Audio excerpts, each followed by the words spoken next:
that you're already, yeah, that time of year is back. PPL live, it's time to crown another champ.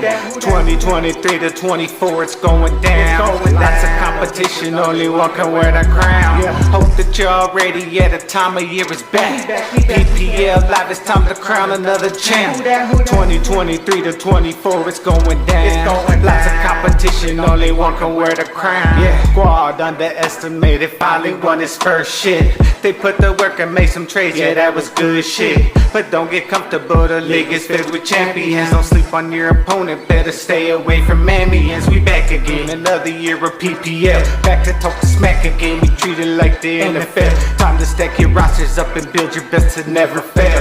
By week 6 we take advantage, if you're weak cause we can tell. You better bring your A game, be solid like an A-frame. A new year but the same thing, you better be ready to bang bang. It's showtime, PPL live is ready to go. Gino the Jet will let you know it won't be easy, that's for sure. When the pass smacking bones crack, yeah, you gotta love that. Glad it's back, PPL, let's run it back. Live shows, speak the facts, analyze and talk the trash. Play the game to win the cash, never try to end the blast.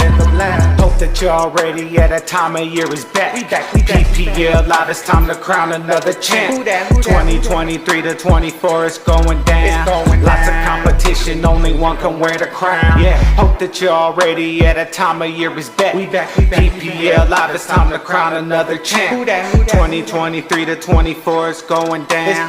Lots of competition, only one can wear the crown. PPL live.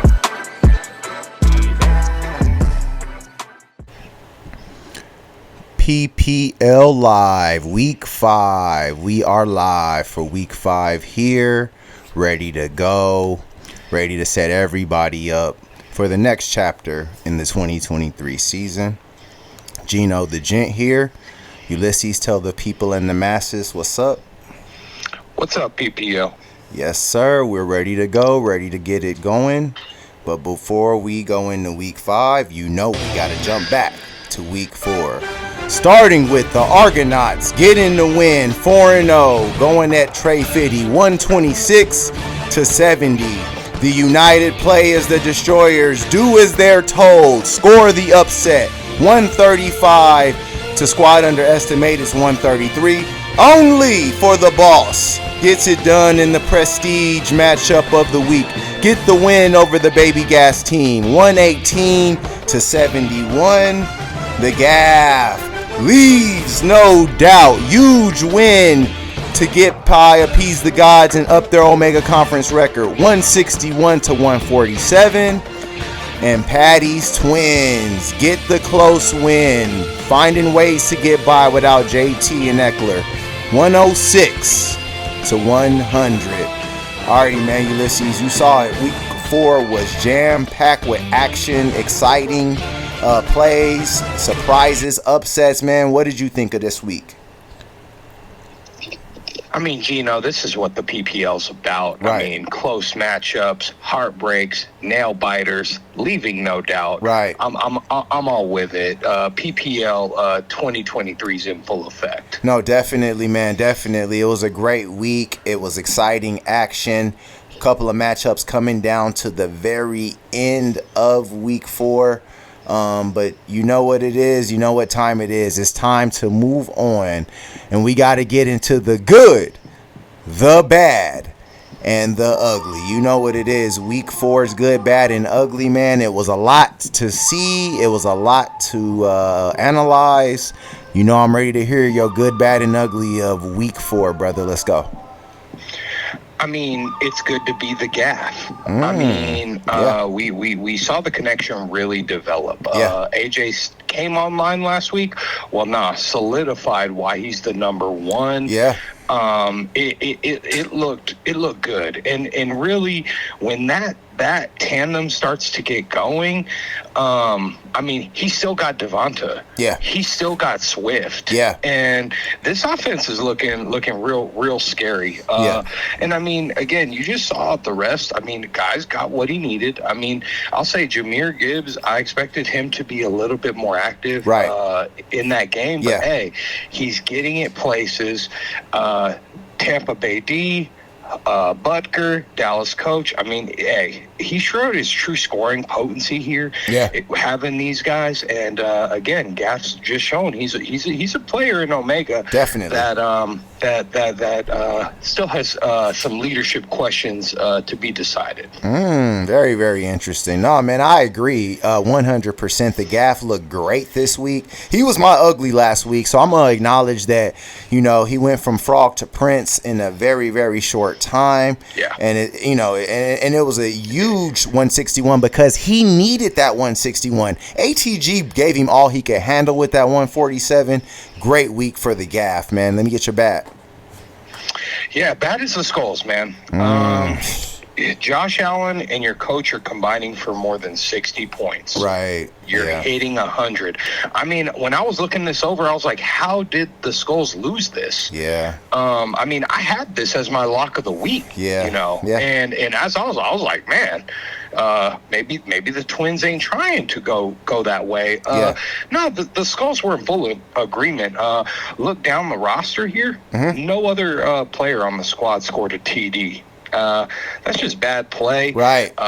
Serious doubts about the scoring potential. I mean, you're just looking at some of these matchups, and I don't know what the ceiling is for the Skulls right now, but they lost a very winnable matchup. No, definitely. I think the Skulls, I mean, they got enough pieces to look into the trade market maybe to try to get that. Yeah, they need to do something, Gino. It's stagnant out there, and they need to make a big move. Or this season where they have the talent, I think they have enough, like you said, pieces to make something happen. But again, they need to do something. Yeah, they've probably got to shake something up on their roster. Something's not clicking with the Skulls. I'm not sure what it is, but this was one of my Pantheon Cup picks. So, nah, man, definitely, I agree. It was a bad week for the Skulls. What's your ugly?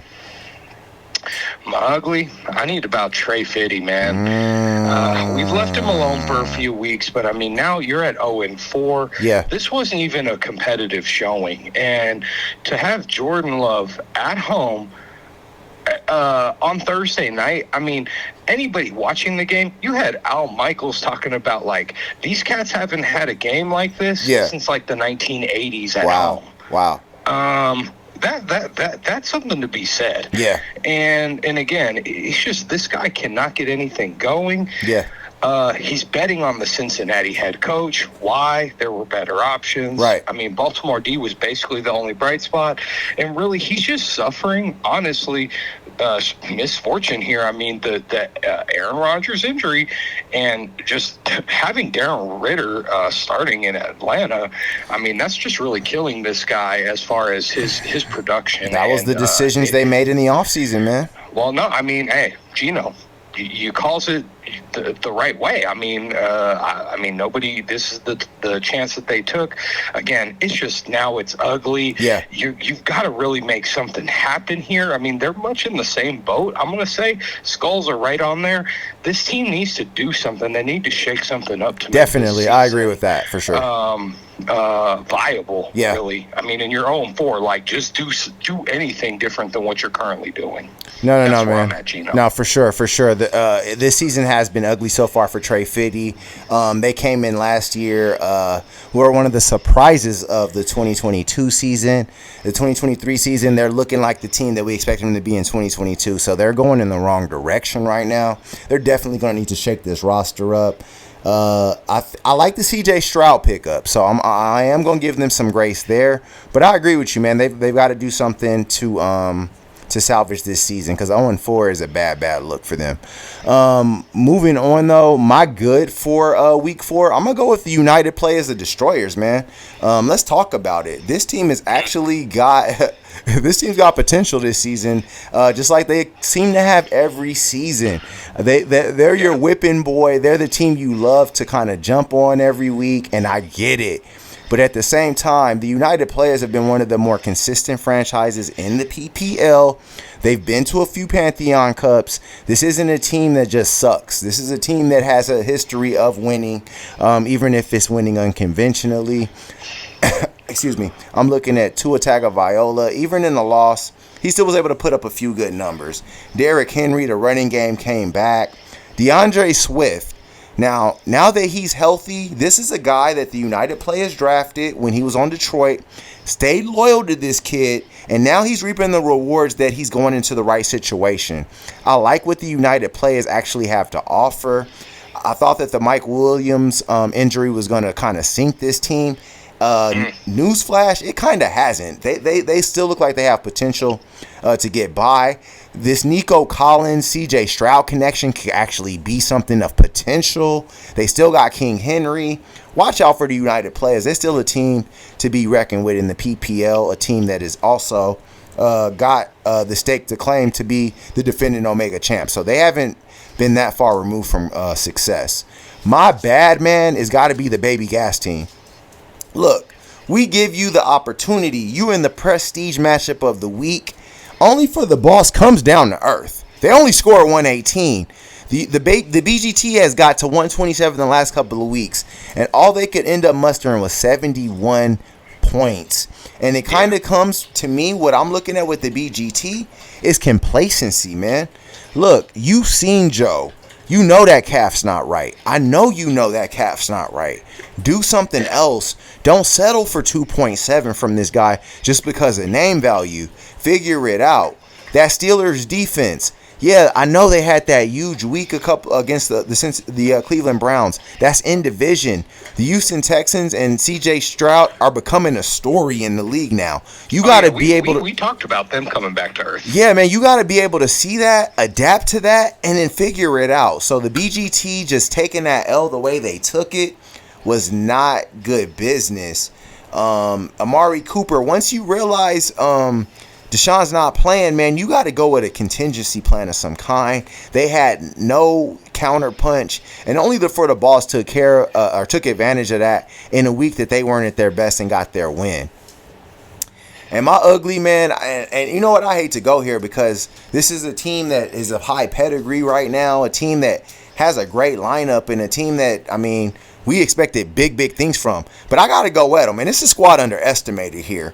You lose this game because you decide to get cold feet and go away from Ravens coach. For who? For what? Because you like what the Miami Dolphins looked like when they 70-point win.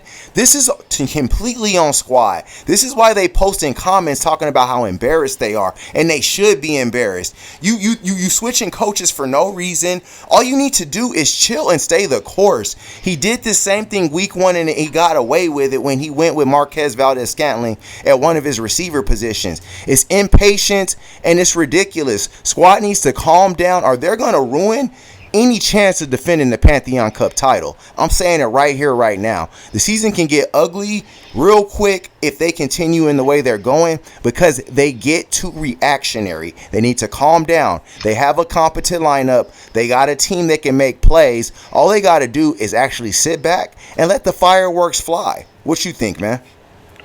Well, I mean, I just have to co-sign on everything there and point out one thing you didn't say. What's that? I mean, again, I've been saying it all season. Start Kirk Cousins. But then we talked about it last week. Like, you probably actually want to start the guy playing the defense that just gave up 70 points. You know what? I didn't say that. We talked about that in production. Gino, so, I mean, again, we're highlighting this stuff. And again, I'm in complete agreement. And this isn't just any team. This is the defending Pantheon Cup champions. Well, and Gino, I don't like looking silly. I picked squad to right the ship this past week. Right. And again, in fashion that, again, not title defense worthy is the look of it. Again, really needs to slow down, making too many moves, I think, and again, just not looking at the situations. Right. Again, squad, I completely agree with that. Ugly. Yeah. No, but with that being said, man, as I always say, what's past is prologue. It's time for squad to right the ship and everybody else in the PPL to continue to write the next chapter as we go into week 5 and we start with our interconference matchup of the week. We got a big one for both teams. We got Omega's Appease the Gods scoring at a very high clip, going against the Baby Gas team of Alpha at 2-2. All right, man, both of these teams need this game. There's no way around it. The BGT lost that first game, won 2 straight, then lost a big time prestige matchup against Only for the Boss. ATG leaves No Doubt week 2. Goes for 140 plus the next 2 weeks, but no cigars. Losses in both of those matchups. Having No Doubt left on they shit that this past week, man. What do you think of this one, man? This something's got to give in this one. Somebody's got to win. Appease the gods going against the Baby Gas team. Yeah, I mean, we're definitely not at must-win territory right yet, but I would say, again, both of these teams are on the outside looking in at a very, going to be contentious playoff look. And again, cannot be dropping games at this point. You hit it. ATG has repeated 140-point performances. However, not winning. Big difference. Both of these teams lost disappointing matchups. Again, ATG put about double the point total that BGT did, and I think that really is the difference here. Okay. When I look at this BGT lineup, I'm seeing a lot of guys for Cincinnati, Las Vegas, and Denver, and I'm just really not trusting these teams to do what he needs to do. When I look at his defense, his kicker, his head coach, quality, man. He's got what you need. I think Miami has a bounce back against a terrible Giants team. Right. Justin Tucker should get dumb against Pittsburgh. Washington, I mean, hey, if I could give an NFL team a Leave No Doubt award, lock of the week, it'd be Washington. Okay. ATG though has more scoring potential. We saw it last week. I mean, I think that between Russell Wilson against that Jets D or Lamar Jackson, I expect Lamar to get back in the lineup. Right. I think that just looking at the talent that ATG has and the depth, he so far has evaded the injury bug. David Montgomery looks full strength. Exactly. I've got to appease the gods winning this one relatively comfortably, 127 to 112. No, I think I'm going to agree with you on this one, man. I think that ATG, and I think they need this one more than the Baby Gas team just because of the conference they're in.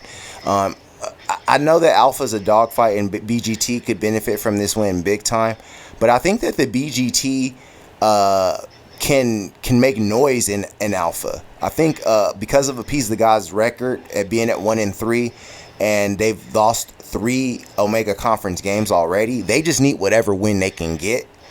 The Baby Gas team has 2 conference wins, so I think that this is more crucial for ATG.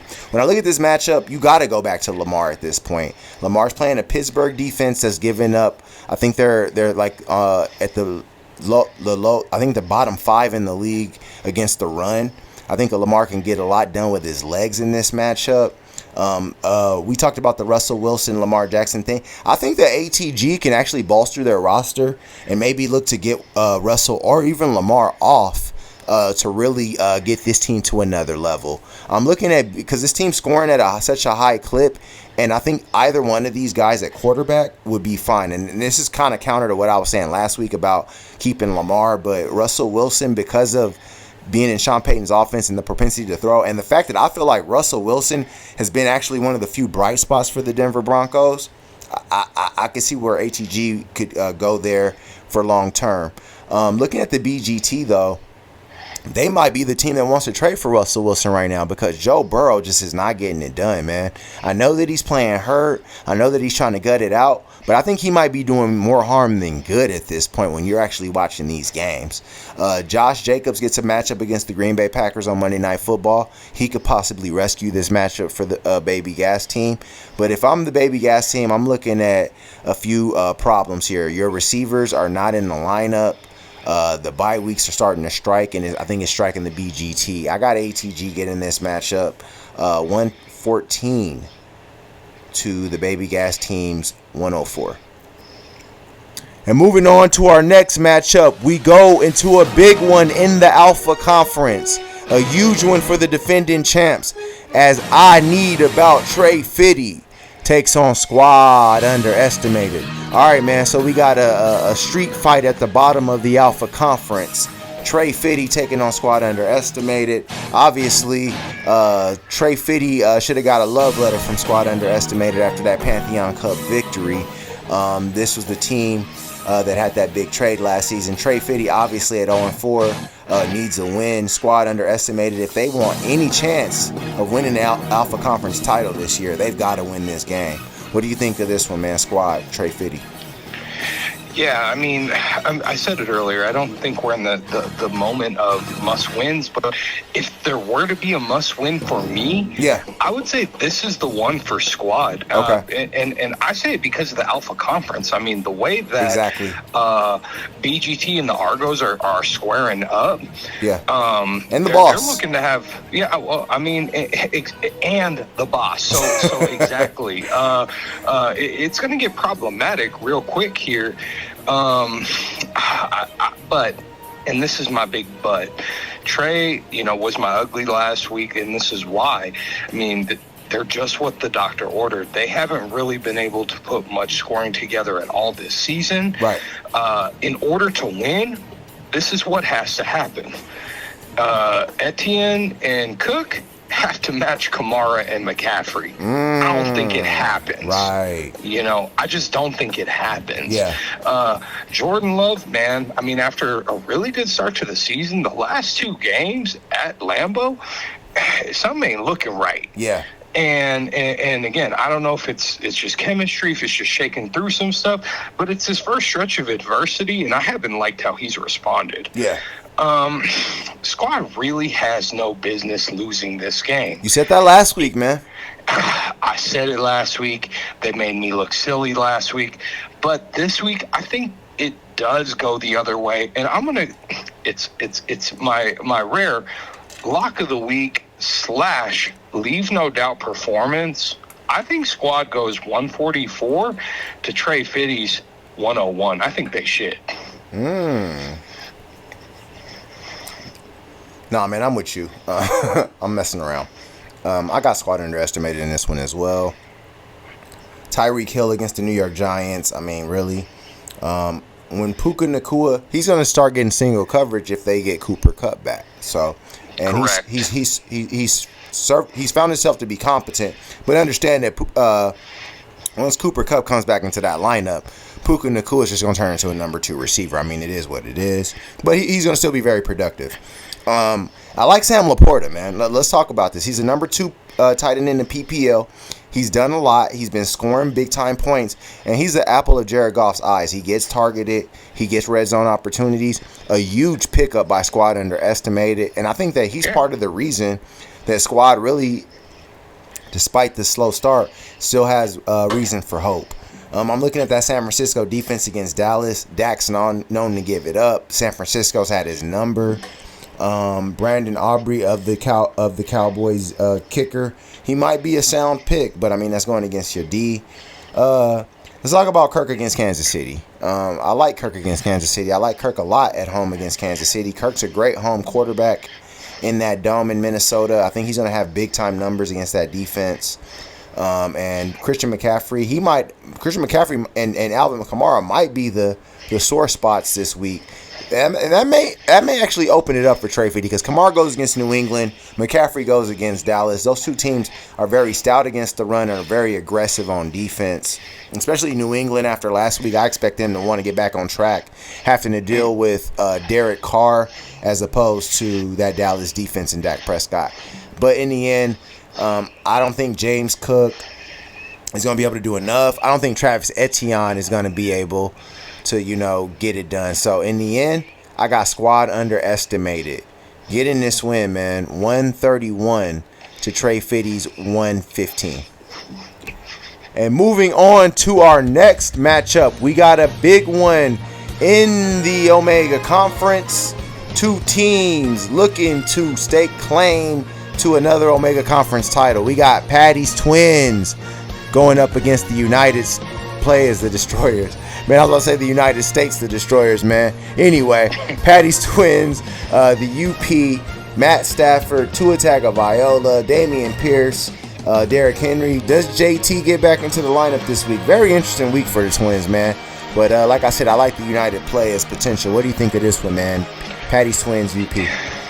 Yeah, I mean, it comes down to uncertainty here. Yeah. And the Twins are just like, hey, they're the magicians of the league. If you give them a tough spot, they're going to typically get it right. Yeah. Problem here is winning this week's game is looking like a 10-team parlay. Right. Because you've got injuries to Pierce, Ross St. Brown, Right. Higgins.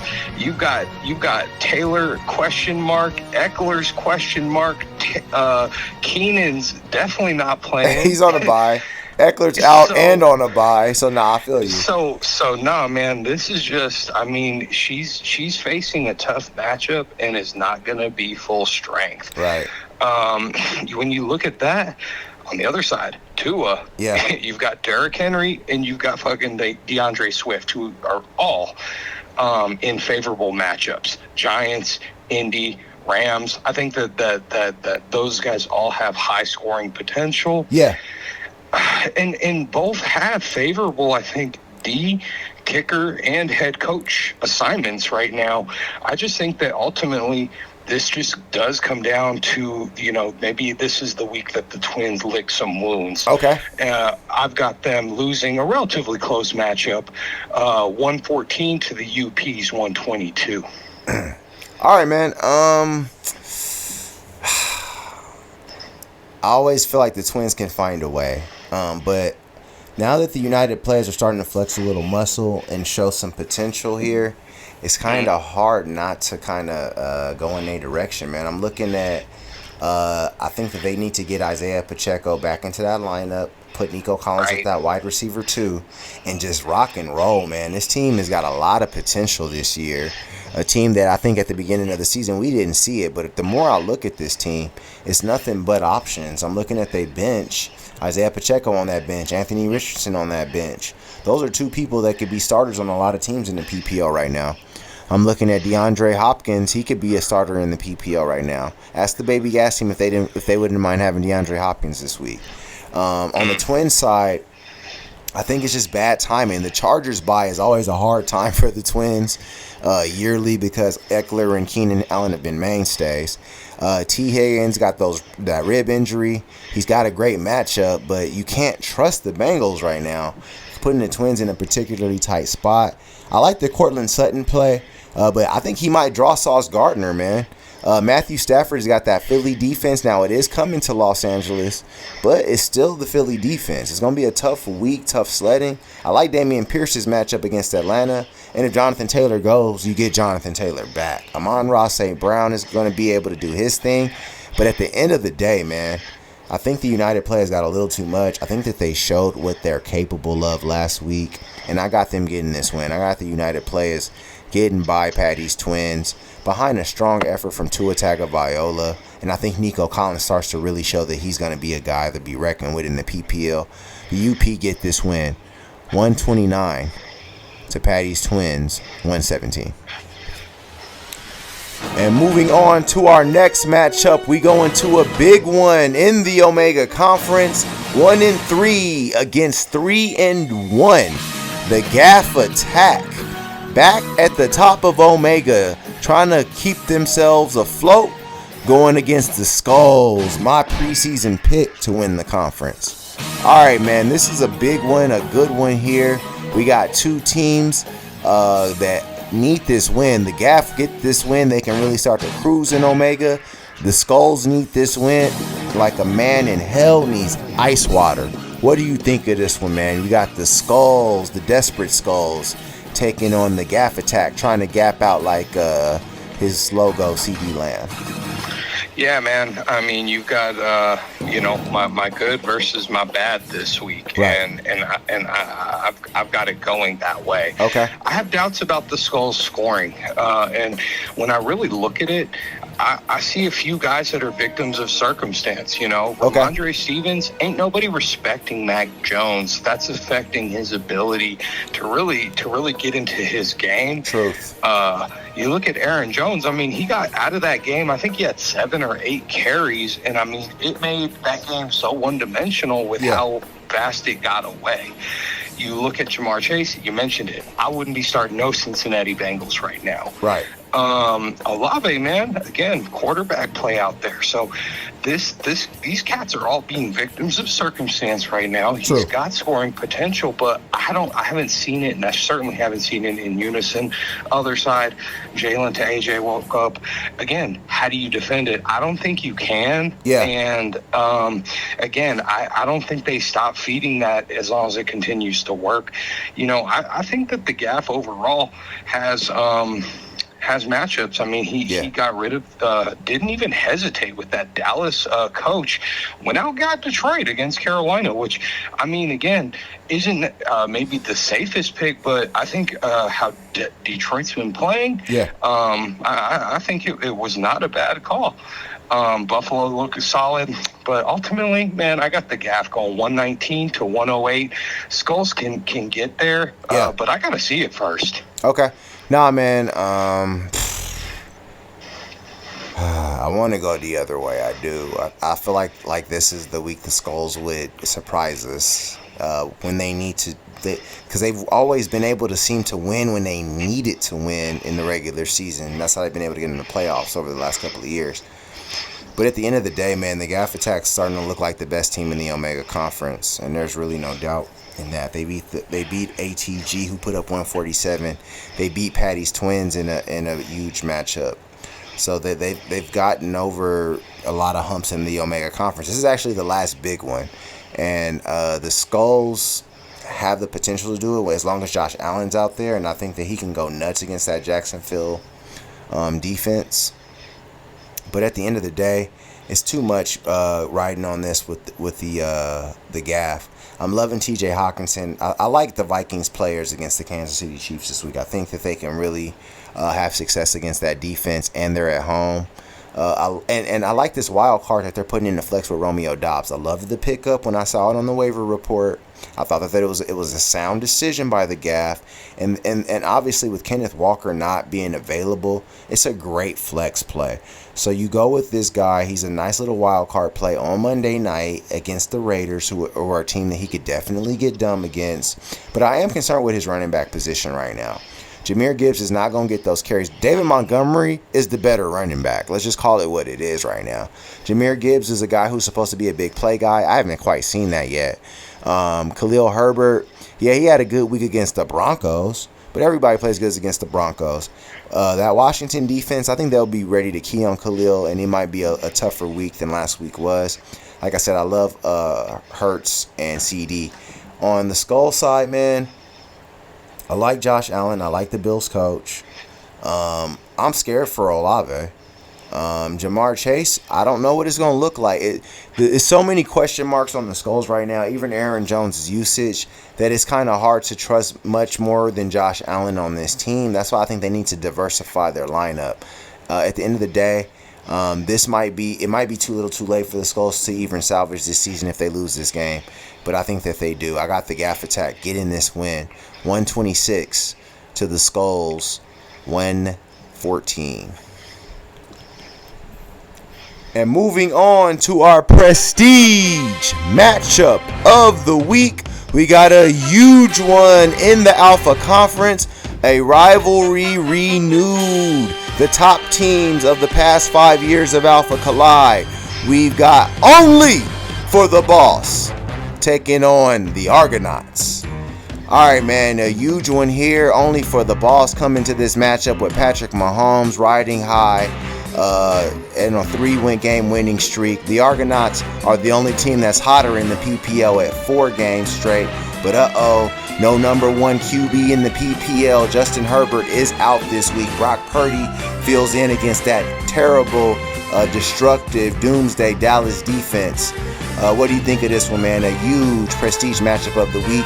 First place on the line in the Alpha Conference, potentially Only for the Boss taking on the Argonauts. Yeah, Gino, I'm too excited for this matchup. I mean, this is one that you circle on your calendars when these two teams get together. And I think it's a tale of again, bye weeks and offensive versus defensive play. the Argo has been finding ways to win. They've won some absolute squeakers. Again, hottest team in the league. That's been led by Adams and Jefferson. They're both going, and Cooper Kupp's likely to come back. Right. When you look at the New England defense, I agree with you 100%. I think they bounce back. They rarely, Bill Belichick team, you rarely get a Bill Belichick defense more than one in a row. Right. And I think Baltimore should absolutely handle Pittsburgh. I've seen enough of Kenny Pickett. I just don't know if that kid's got the stuff at this level. But, and this is the big difference, is Brock Purdy, Dallas. I mean, he's really, I think, going to miss Herbert this week and the level of production. And he's playing a Dallas team, man. I'm expecting old school NFC football in this matchup. Okay. This one could go down 12-9. You know what I'm saying? Yeah. I think this is going to be some smash mouth football. And I'm excited to see it. On the other side, Patrick Mahomes is playing Minnesota. Yeah. Neither of these defenses work. Yeah. That being the case, I expect this to be a high-scoring game. Again, obviously Jefferson plays, but with both Mahomes and Kelsey benefactoring, I think it's big chiefing against Minnesota. Minnesota. Yeah. If I had one suggestion, I'd probably, if Kyrie is good enough to go, I'd put him up in place of Zach Moss. Yeah. And then I'd probably put Watson in the flex. Okay. Against Vegas on Monday night. Okay. I just think that the boss ultimately, against two teams that are highly talented, has the better set of matchups. And again, with if Herbert was in this game, I think I'd have the Argo. But with him out, I've got the boss becoming the hottest team in the PPL, 136 to 133. I think the Argo finally gets the short end of the stick of a close one. Nah, man, I'm gonna have to agree with you. That was exactly my analysis of this. I think that the fact that the Argonauts, and they're gonna stick with them. I'm pretty sure they're gonna go Brock Purdy here, and that Brock Purdy George Kittle duo is going against the Patrick Mahomes Travis Kelce duo. I mean, in no way, shape, and form, I don't think that they're going to be able to match production. If they and the funny thing is that I think that even if they were to somehow outdo them, the boss would find another way to win. I'm looking at Stephon Diggs, man. 3 TDs, went nuts last week against that Miami defense. I don't think Jacksonville can stop him either. I'm with you. Kyron Williams is really showing himself to be a competent back in that offense. If Cooper Kupp comes back, does that help the Argonauts? Sure it does. But at the end of the day, I think that this is a game where horses need to be in line, and without Herbert, it's going to be real tough. Alexander Mattison is trying to stave off Cam Akers, and he's done a good job these last couple of weeks being very productive. But at the end of the day, the Vikings traded for that guy for a reason. Devon Achane gets into the lineup for the Argonauts this week, and it might be 2 weeks too late. It might be the letdown week. The only reason I think he got as many touches as he did last week is because of the early fumble from Raheem Mostert. Until Mike McDaniel announces that Achane's overtaken Mostert or Mostert's hurt, I don't think Achane is as safe as a play as the Argo might want him to be. At the end of the day, I'm looking at only for the boss. The fact that the Minnesota defense is one of the worst ranked pass defenses in the league really benefits Patrick Mahomes, who's going to want to get on track after that bad showing against that Jets defense on Sunday night. Deebo Samuel is there to actually check Brock Purdy and George Kittle on Sunday night. And I think even just leaving it the way it is, Dan Carlson is a great check for even Devontae Adams on Monday night, because the Raiders are going to settle for a few field goals. The Chiefs are going to embarrass the Vikings. But I do expect the Ravens to beat the Steelers. But at the end of the day, I think that the boss, despite the projection, is going to find a way to get by with this win. I got only for the boss, making it interesting in the Alpha Conference and bringing the Argonauts back down into the mud. I got only for the boss getting this matchup 142 to the Argonauts 133. Alrighty, PPLers, thanks for another great week of PPL Live. Week 5 was live. I had a great time. I hope you guys did too. Please, like I said, guys, start commenting on the page. Start making some noise. start leaving your imprint on the 2023 season. The more the merrier. Gino the Gent here, and Ulysses S. Hate signing off. Good luck, have a good weekend, and may the odds be ever in your favor. Have a good one.